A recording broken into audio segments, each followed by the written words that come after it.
চাহিদা মতো টিএসপি সার পাচ্ছেন না যশোরের চাষিরা। সংকট আছে ডিএপি ও এমওপি সারেও।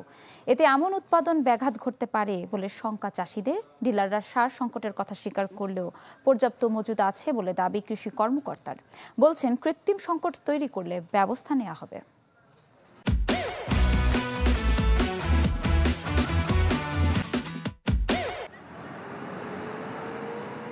ডিলারের কাছে সার না পেয়ে খুচরা দোকান থেকে বেশি দামে সার কিনছেন যশোর অঞ্চলের চাষিরা।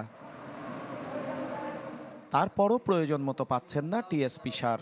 এতে ফলন আর উৎপাদন খরচ নিয়ে বাড়ছে দুশ্চিন্তা।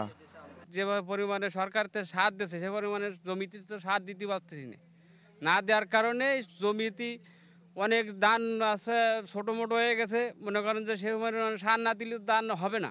সার প্রথমে পাওয়া যাচ্ছিল না, যখন টাকা বালতি দিয়ে আছে তখন সার পাওয়া যাচ্ছে। যে অবস্থা হয়ে গেছে এভাবে ধান চাষ করা সম্ভব হচ্ছে না। ধান চাষ করা টাফ হয়ে গেছে এভাবে। ধরুন 2 কেজি দেওয়া জায়গায় আমি দিয়েছি হাফ কেজি, কিন্তু এটার সাথে ফলন হবে না। আমার এতে তো মার খেয়ে যাচ্ছে আমরা।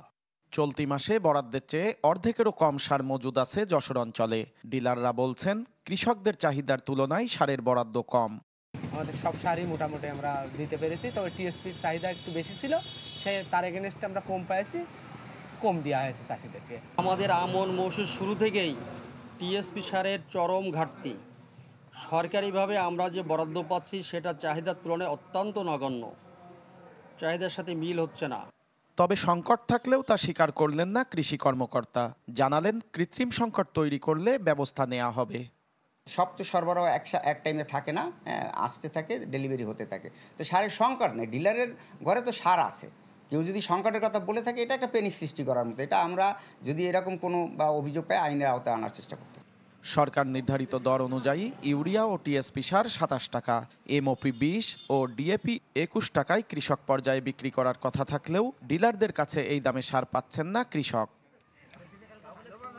তৌহিদুর রহমান, চ্যানেল 24, যশোর।